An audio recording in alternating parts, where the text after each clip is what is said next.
This is Dan Dicks here, reporting for Press for Truth. I'm here in downtown Vancouver today for the annual Pride Parade, and I've heard that the Prime Minister of Canada, Mark Carney, may be making an appearance here. So today I want to ask some of the people attending this event what they think about the fact that our Prime Minister has a daughter who identifies as non-binary. Now, usually these situations can get rather intense and hostile, but don't worry, my friends, Jesus has my back. Let's do it.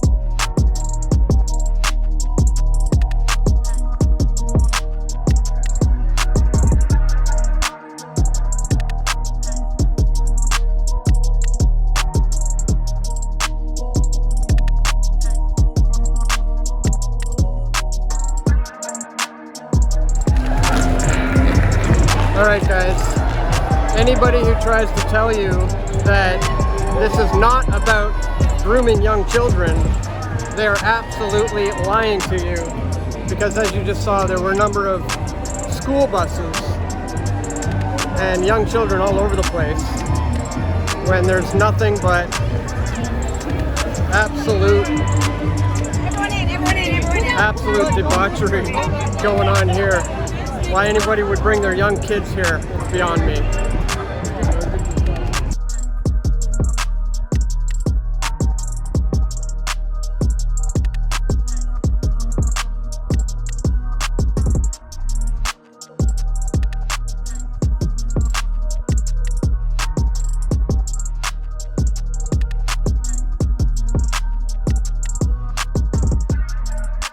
So why don't you start off by telling us what brings you here today to Pride 2025? Well, I've come to Pride for probably 30 years. I think it's everybody's part to participate in what Vancouver and what we should all be living by, and that is love, and it doesn't matter who you are, who you love. It's important to be there and present for everyone. Oh, well, we're part of the Vancouver Coastal Health team. I'm a doctor. I work at Lionsgate Hospital and in the community. And this is my son. Yeah, nice to meet you. So we're out to support Pride, and, you know, everyone should be able to love who they love in the world, and that's what we believe. I'm here to celebrate Pride and mark that for 364 days one can fight, but on one day it's good to have joy, and I feel this year it's really important to celebrate love and joy. So we're actually from Saskatchewan. We came all the way out here for the Pride Parade and events. Amazing. Yeah, so I'm from Regina, he's from Saskatoon. As for myself and my group here, we've been going to Vancouver Pride for over 20 years. Oh gosh, around this time I think it's around 40, 50 years old as far as I know. I began in 2001 when I was 19. And I've been going pretty much every year ever since. Being queer, being proud of being queer, and working in healthcare as well, yeah. What do you do in health? We're both care aides. Yeah, in long-term care, which is why, yeah, just want it to be a safe space for everyone. So I heard that the Prime Minister of Canada, Mark Carney, is not necessarily at the parade, but he's right around the corner and may make an appearance today. Oh, that'd be amazing. Yeah. What are your thoughts on that? Well, we need all the support we can get from governments. You know, there are other governments who are obviously trying to take away LGBTQIA rights, and no one wants that. Everyone should be able to do what they want and enjoy this kind of community. I mean, the community's amazing. Especially with like a team of doctors and nurses, it's really crucial to like have this support from the government for funding, and as the LGBTQ community, as it flourishes throughout all of our governmental systems as well. That would be cool. Yeah. I mean, we are a big Pride festival in Vancouver. I think it's important to for politicians to make sure that it's clear that this is part of our community, our constituency, everything. Yeah. Right, yeah. The previous one, Justin Trudeau, was pretty supportive. Good on that. Yes. Justin. Yeah. Hi. Can I? Good to see you. Yeah. Can I get? Press conference just up there. Okay. Well, sir. Sorry, you have to move back. Easy. Thank you. Okay. Justin, is it responsible to have children here with you, sir? That's where he's going to answer the question. Okay. Justin, you have children here with you, sir. Is that responsible? That's enough. That's good. Okay. Thanks. I'll go that way. Justin, you're marching with children. Have you heard, you may not be familiar with this, but Prime Minister Mark Carney has a child who identifies as non-binary. Did you guys know that? I think I'd heard that, which is What are your thoughts on that? great, whatever. I mean, it should not be a thing. Do you know what I mean? Everything should just be natural and normal, whatever you decide, gender. Love is love. Like, people can choose to be whatever they want to be. I did know that, and so I think it's really important for people in positions of power to, whether they're compelled by ideological reasons or from personal, emotional, but use that power for good and make our world more loving and open and equal. I did, yeah. What do you think about that? That's good, and he has shown support, which is great. I'm glad that hopefully that means that he's embracing his child as well. I think that's a really important message to send out, yeah. I didn't. That's great. Yeah. What are your thoughts on that? Just that the Prime Minister of Canada has a non-binary child. There are all kinds of people that have non-binary children, gay, lesbian, two-spirit. It is what it is. People are people, and that's it. I did. Yes, I did. Yes. It's amazing, yeah, and he's so accepting, so that's what's very important. Yeah. It gives us all peace of mind knowing that there's someone at the very top who understands and tries to accept as much as he can. Yeah. I did not know that. Yeah. Oh, interesting. Yeah. What are your thoughts on that? Well, my understanding of him would be that I think he'd be relatively accepting of his child. So you're representing doctors, nurses, stuff like that? Nurses, healthcare workers from Vancouver Coastal Health, which Vancouver sits within, obviously, Richmond, North Shore, all the way up to Bella Coola, through the Sunshine Coast as well, and Bowen Island. Maybe you could help explain it as somebody coming from that medical kind of side. When it comes to non-binary, what does it mean to be neither male or female? Or how can somebody be neither male or female? Because it's what they choose to be. It's not about the sex you were born, it's about your gender. So, sex is something that you're assigned supposedly by chromosomes, but what you feel is what you feel, and what you can be is non-binary. If you feel that you're, not one or the other, or you're in between the two, that's absolutely fine. You feel that way, you can be that way. I think it's just that it's fluid. Maybe one day you feel more masculine, one day you feel more feminine, or maybe some days you're like, I don't apply to either category. And I think it's cool that people have that fluidity and that freedom. So, how can somebody not be one or the other, or switch from one to the other? Is that possible? Well, gender is a spectrum. I mean, I'm not in the position of explaining other people to them, but I accept and understand that both gender and sexuality is on a spectrum, and where people define themselves is where people define themselves. And it's none of my business how someone else defines themselves, and it's none of anyone else's business how I define myself. I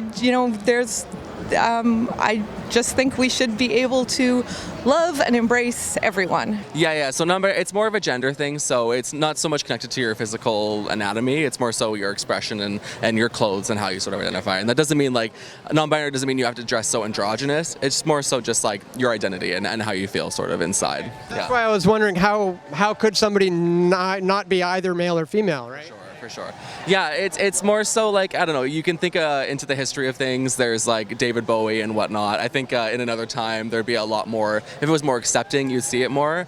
And it might be hard to wrap your head around, but I think it's just, there are 8 billion people on this earth. It's not crazy to think that someone didn't come out and not fit the bill of this or that entirely, Okay. So it comes down to a feeling. You can be, or just like you could be a political party or anything you want to be. Well, when people are talking about their sex that they were biologically born as, that's not something you can change, though, right?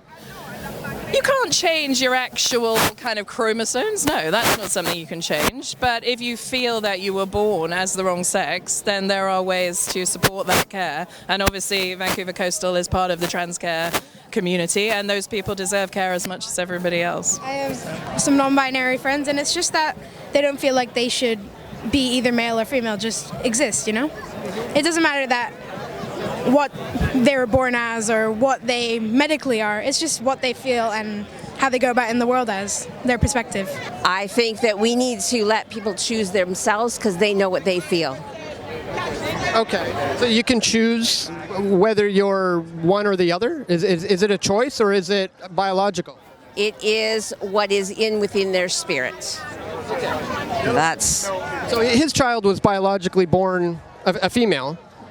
She used to be named Sophia. I believe she goes by Sasha now. So you're saying if you're born a female, you can just decide to not be one? It's not about a decision. It's about what you feel. And that is only someone from within themselves living knows what they feel. Okay. They keep, I notice, adding a lot of letters to the acronym. Is that because more people are feeling other things other than men and women? Or? I think people are being allowed to feel what they truly are. We're in a landscape that is more accepting and it's not being hidden.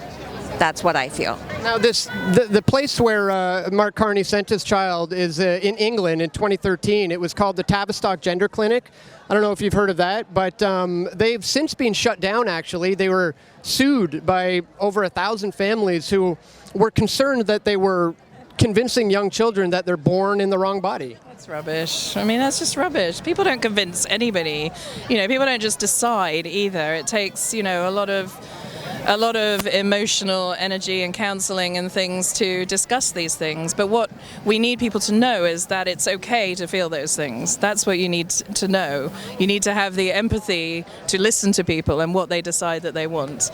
Empathy is a thing that is missing massively in today's world, even in the healthcare system, in big time, not just to do with the LGBTQ community, but to do with, diversity in any way, color, religion, all kinds of things all over the world. People are persecuted in the healthcare community for things that, supposedly are illegal. I mean, we only have to look down south to know, what they're trying to do to women's rights too. So the health community just needs to have empathy. Everybody does. We've lost it so much, and if that's what being woke is, that's fine. I'm woke, whatever. I just want empathy to come back and to understand everybody's point of view in the world. And we try and understand both sides, but, it can be difficult when there's so much hate around to understand the hate. That's what we don't understand. Yeah. You mentioned accepting, and it's kind of based on a feeling, and you mentioned color as well. So just curious, if someone like myself were to, let's say, identify as black, would you accept that? I think it would have to be discussed. It's something we have never had to discuss that, really. I think probably because of the prejudice, no one wants to be what they are other than a white male. Do you know what I mean? Yeah. So probably that's not going to come up yet, but it may come up eventually. Who knows? I don't know. Yeah, surprisingly, it has come up, but that's why I was curious if you would be accepting of such a thing when I'm clearly not. Well, I think there are plenty of white males who think they live in the ghetto and think they listen to rap music and stuff. So, whatever people want to be, but, So you'd be fine with somebody's skin is white identifying as a black person? If you feel that that's what you want to be. But, I'm not going to be prejudiced against you because of it, put it that way. I'm going to say, why do you feel that? What is it that you feel makes you want to be a different color? The Institute, it's called the Tavistock Institute, where Mark Carney sent his child. I think it was in 2013. Have you heard of that place? I haven't. It's actually since been shut down because it was sued by over 1,000 families, apparently, who were concerned that it was brainwashing young children to think that they're born in the wrong body. Can kids be born in the wrong body? I think that people are born with certain physical pieces, but their spirits are maybe matching that or maybe not. And I think that we have learned a lot over the years and we've progressed from that time, and I think that's where we are right now and we'll continue to progress. And what are your thoughts? Can people be born in the wrong body? I feel like people can be, but it's no one's job to tell someone what their gender identity is. Like, if you can choose your own identity, and it's no one else's place to tell you here nor there what you identify as. I completely agree with that clinic being shut down. It wasn't following the right practices. I think, it's no one's job to tell who is who, but I also think we need to listen to younger people if they tell you who they are, and be accepting and be open to change if that does change in the future, If we're going into the conversation of surgery and whatnot, I'll leave that to the medical professionals, but as far as a medical professional telling a young child what they are, I don't think that's right. I think it's they tell you who they are, not the the other way around. Can people be born in the wrong body? Well, they can definitely not identify with their assigned sex at birth. And yeah, gender affirming care is life-saving. And I think it's best we leave it up to the medical professionals to determine that. And to the individuals, like it's up to them how they want to live their lives, right? So it's kind of based on a feeling, not so much what you were biologically born as. It's just what you feel at the... I think what you feel comfortable in, what makes you feel worthy and well, that's the important part. Mr. Carney, your daughter identifies as non-binary. Can you tell us about the Tavistock Institute, sir? Hey, how are you?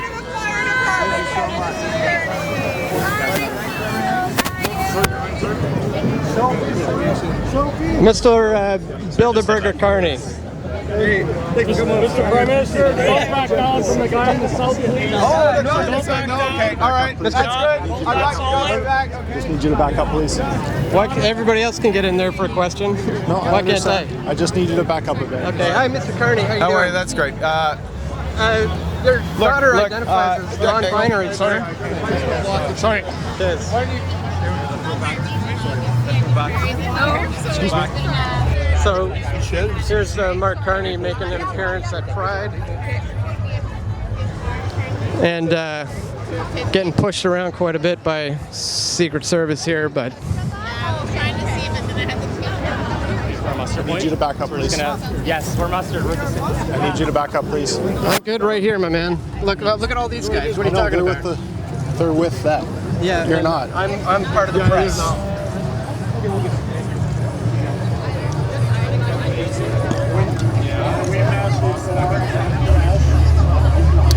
Sir, please. I'm with the media as well, sir. Media's going to be on the side, sir. This What is are pool. these guys? It's pool. Back up. Thank you. Okay, sorry about that. This is pool.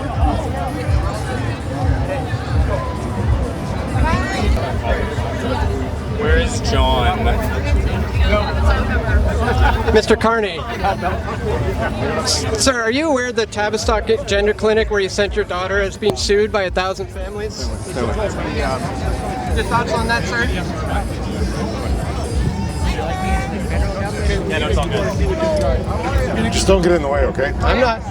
You kind of are, actually. Oh, you're getting in my way right now. Yeah, I am. I'm like I all can. the other rest of the press here. Yeah, no problem. But there'll be So am I. respectful So am backup. I. I'm being very respectful. I'm just asking a question. Yeah, but we can see the one. Do that and follow directions. That'd be great. Thank you, sir.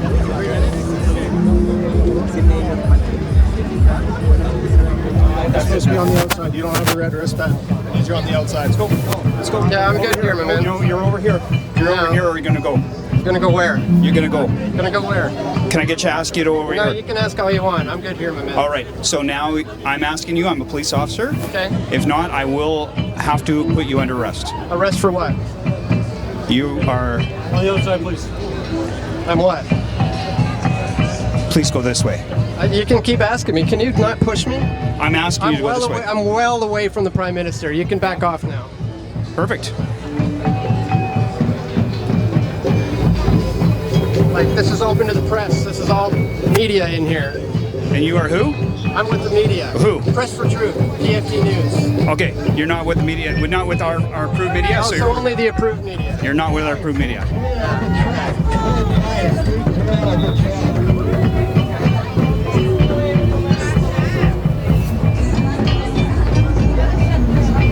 Move away from the truck! Move away from the truck!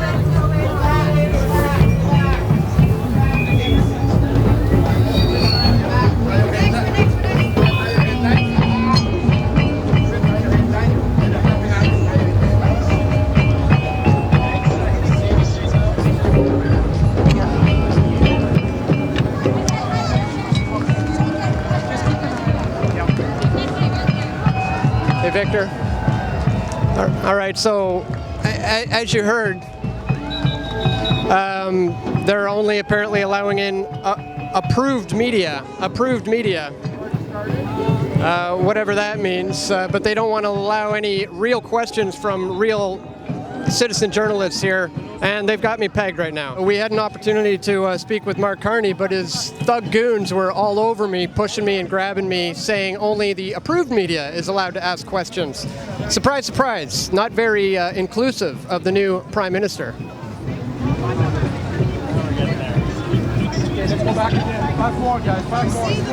I don't know if you guys saw, Prime Minister Mark Carney was here. Did you catch that? Yes, we did. Yeah, that's awesome. It's nice to have that political representation in a time where it's so turmoil and back and forth. So it's nice to see. Yeah. Now, did you happen to catch Prime Minister Mark Carney? He made an appearance. Oh, I didn't know that. Yeah, he just marched like all the way down the. My apologies. I did not know that. Actually, that's excellent of him to have been in the parade. Yeah, I was wondering what you thought of him kind of making an appearance here. That's well said. Regardless of anyone's political persuasion, for a lot of us, if you come and want to march with us, we're perfectly fine with that. All right, so the lady and her child there are speaking with the police because they are concerned that I'm going to use the footage that they agreed to be in. So some of the people we spoke with earlier are now getting the police involved. She did agree to an interview. She's in a public space, so now they're asking me to remove the footage, which, you know, I'm obviously not inclined to do, so we'll see what happens. I didn't know that this was going to be a more debate-style conversation, but you asked some questions that were very, I don't know, I would say right-leaning, but I'm open to the conversation. You know, I appreciate that. Yeah, I guess you could say we are kind of more right-leaning, I suppose. So. That's fine. Yeah. Well, at the end of the day, we appreciate you guys coming out and trying to get the answers to your questions and sort of understand more. Yeah, I'd rather you guys be here and asking than be somewhere else and making assumptions. When it comes to very, very young children, I think we have to be very careful about that because, as I said, we just simply don't know. They may say one thing at a certain age, but then years later, they may end up regretting it, and then that's where I think a lot of the legalities and why increasingly, especially in Europe, they're beginning to backtrack on it because, again, because of the scientific research that's finally have come out on it has not basically went in the favor of those who try to go for the people who say, no, you have to do it when you're really, really young. So I think that's probably what the research is saying right now. Yeah, that's a really good point because I think some that say the brain isn't fully developed until the age of 25, right? And I mean, kids believe in Santa Claus and the Tooth Fairy. Yeah. So, you know, are they really capable of making these kinds of life-changing decisions for themselves, right? Yeah. Yeah, and that's the thing. And as adults, we have to be very careful because it says, like I said, even though we're still trying to figure a lot of this stuff out, and of course I want to also be fair, and of course at the same time it's like, yeah, so like sadly a lot of these kids are suffering, but at the same time, like, you don't realize what you could possibly be doing to them, which is why I think, is that no, you have to do this right now. It's like, no, we have to like try to show them, no, you have to wait. I know you're suffering right now. Perhaps we can do something for you that won't involve the medical community, if you will. Maybe psychological counseling to help them through until they're older and make the best decision for themselves. Because also they're going to know in the end. But they say, again, for the vast majority of them, they say, I may have felt this way, but now that I've grown up and so forth, like, I don't really feel that way anymore. And it's like, okay, well, that's good, because then you have to go through taking certain drugs or go through surgery. And they say, because you can't, once you take it, you can't go back. And you've basically, and now you just ruin that person. And then the people, and if you will, the more, and sadly to say, is the more radical activists have gotten to the point as saying, like, well, then too bad, so sad. And it's like, well, no, you're the ones who told me to do that in the first place. And they don't want to take responsibility for that. And then you just hurt that person. So that's when I say, it's like, again, I'm trying to put myself more in the middle ground of all that. But yeah, to be the best thing you can do is, like, even as for activists, is to say, okay, it's quite possible that you might have a certain form of gender dysphoria or a different way of expressing your gender or and all that type of stuff. But so what we'll do is we'll support you. But if in the end you probably don't really have gender dysphoria, you know, that's perfectly fine. No harm, no foul. That for a lot of them, they say really want to push it when they're younger, when again they're not fully developed, they haven't gone through puberty, or even psychologically. Again, you usually don't figure yourself out more into your 20s. Right. When you finally got to leave your parents and you go out into the world, you work, you pay taxes and all that type of stuff. So in reality, it has to hit you first, and compared to being in the safety of being a child and a teenager. Because for some, sadly, they go through situations in life where they have to grow up faster than usual. But yeah, I know if you're saying for my own personal thing, but again, a lot of people, it's very, very different. But it's just more to me, it's as long as nothing is really being pushed. Right. And we try to be fair about this and to try to feel is best for children and teenagers. That's generally the way I see it. Well, thank you for that very rational take, because yeah, there are a lot of people who are, detransitioners, for example, and there's even, children with gender dysphoria who, had they have not been pushed with the transgender agenda, they would have just grown up to be gay, right? Honestly, and that's what hurts is to say a lot of these children, a lot of times are just simply gay or lesbian or bisexual, but it's like, but you just did, but again, you're hurting future, obviously, because so you're hurting future gay and lesbian people that way. So, and also even heterosexual children at the same time over this. So I think we in terms of, don't get me wrong, I'm very happy where there's a lot more trans visibility and so forth. But at the same time, we have to. It's almost like we have to say we have to find out who legitimately has gender dysphoria. And again, a lot of cases they'll do it their own. A lot of cases they don't go through surgery. They'll just may take cross-sex hormone drugs, or will dress the opposite gender or whatever. They ultimately determine themselves. Some people, it's like, no, I don't feel like I have to go through surgery to do this, because obviously science has not got to the point where the surgery is total. So if I transition to a female, say, I'll never be able to bear children. I won't have a functioning womb. I'll never have a menstrual cycle. And then whenever I pass away, future scientists who take my DNA, it's not going to come out as female, it's going to come out as male because I was born biologically male. The same thing, like a woman who transitions to a man can't impregnate another female because she can't produce sperm. And so then we cut to the whole debate of like, what determines, are they allowed to identify as the opposite gender? Generally, I believe they do, but at the same time, we understand what that means. Like, well, you don't mean in the biological natural biological sense. You identify in the outward sense. But again, the whole point is that as a mammal, as a species of mammals, but that's just the way it is, and. A male and a female produce children and so forth, and we have to have that have that grounded. But understandably, in human species, we may express it differently, but that doesn't take away from the biological reality. Yeah. Well said. Yeah, I appreciate that. You remind me of some people who say similar things from an organization called Gays Against Groomers. I don't know if you've heard. Oh, yeah, I heard them. Yes, I have. Yeah, and I understand for something like that, because they say it's more. It used to be back in the day, especially with gay activism, and especially in schools, was we wanted to teach children that it was okay to be gay, that you don't have to hate them, because the whole point was to decrease gay bashings or gay bullying. But sadly, we gotten to the point now, and again, what as Gay for Groomers puts it, it's gotten to the point now where it's like now we're taking that a step further, where it doesn't become a form of indoctrination, and the teaching of things are not particularly true. It's like there has to be a limit to what. Again, some children will take. They understand that type of thing. They can and all that, but then you are kind of going to a point where it's like, no, they're a little bit too young to be knowing about this stuff. They should be learning about other things. When you get into high school, you can perhaps teach a little bit more about LGBT things. But I mean, don't get me wrong. It's not to say it's great the fact that more and more younger people are accepting of us, but at the same time, it's I kind of see, vast majority of people in the human population are heterosexual. It will always be that way, and even we as gay people, we come from heterosexual families. We're grateful for our parents, for our siblings, and so forth. And there's time we're always going to be a minority, but at the same time, we want to teach children, healthy sexuality, if you will, about relationships, and especially in this day and age. Of free sex, if you will. Maybe I'm a little bit kind of conservative on it. I'm not particularly a monogamous person myself, but I do appreciate people who are monogamous, even traditional heterosexual marriage. I think that's great. They raise, really great, healthy children. And the same thing when it comes to same-sex parenting. I don't begrudge it or anything like that. But I'm not going to go against, the science, if you will. I'll say children do best in traditional heterosexual families, but that's not a slight against, children in single-parent households and same-sex households. They might need a little bit more assistance, but generally, you give a child a loving home and you support them. Get on them academically to do the right thing. Don't abuse substances. Go to school, get a good job, and try to produce to be some grandchildren someday, regardless if you're gay or straight. So it's just me.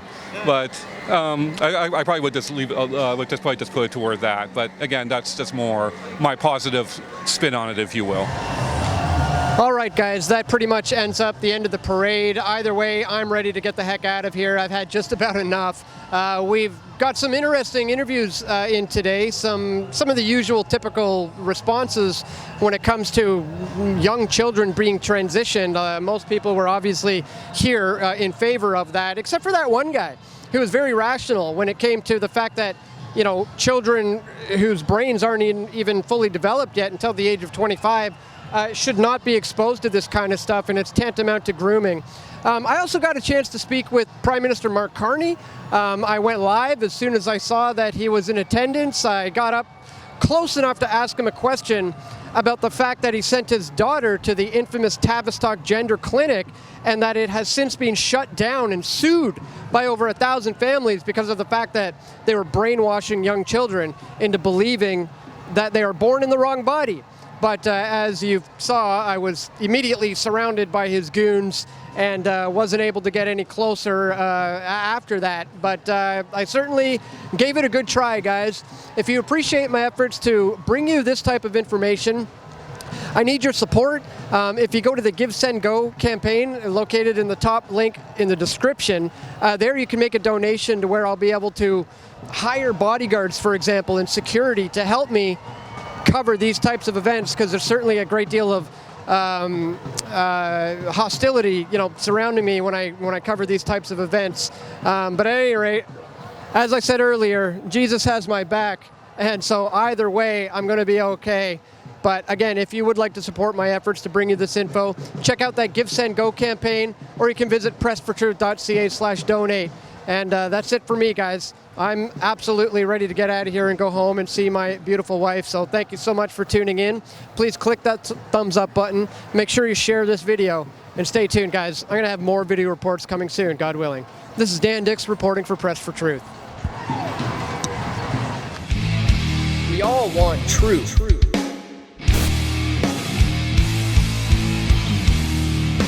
The truth will set you free.